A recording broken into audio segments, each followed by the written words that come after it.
All right, guys, so hopefully you are doing some sort of aerobic exercise.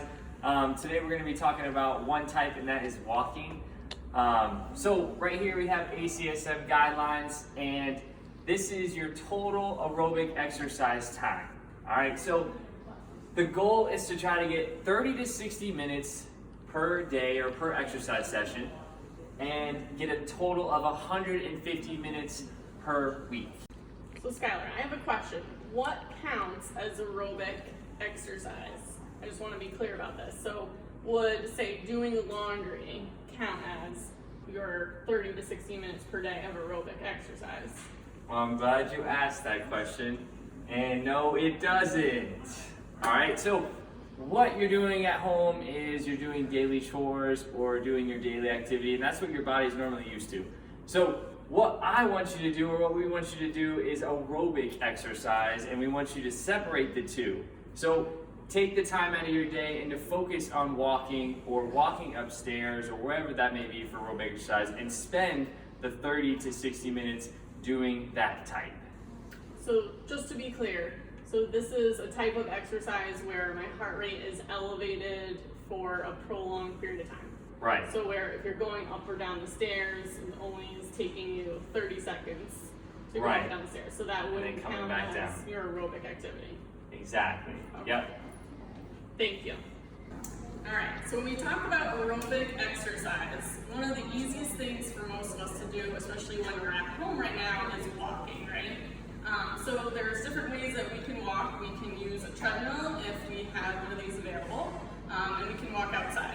So the first thing we're going to show you is how to safely use a treadmill at home to get your 30 to 60 minutes of aerobic activity in. So the first thing you want to do when you're getting on your treadmill, if you have a safety bracelet, you do want to put this on.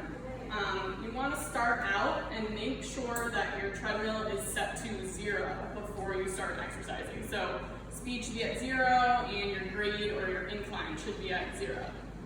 And remember, it's very important to warm up. So if you have a goal in mind of a speed that you want to achieve during your workout, you don't want to go from 0 to 60 right away. So you want to warm up at a pace that's about half of what your goal rate is. Okay, so you would want to warm up for about 5 minutes. So if my goal speed is a 4.0, I'm going to warm up at a 2.0. So I'm going to slowly work up to my goal. So I'm going to do this slower pace just to get the blood flowing, get used to the workout for about 5 minutes, and then after 5 minutes, I'll increase it to my goal rate.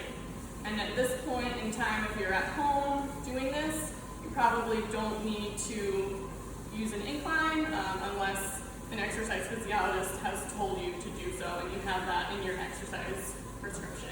The other thing we're going to be trying to pay attention to is your RPE, or your Borg scale.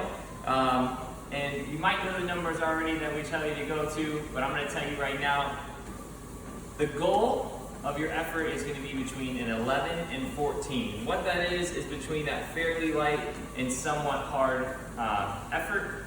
If you don't have a device that measures your heart rate, that's okay. Use this scale or use this effort for your actual aerobic activity.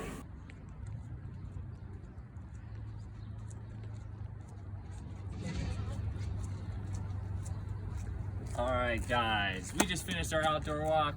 Remember, you can walk outside or use your treadmill for your aerobic cardio.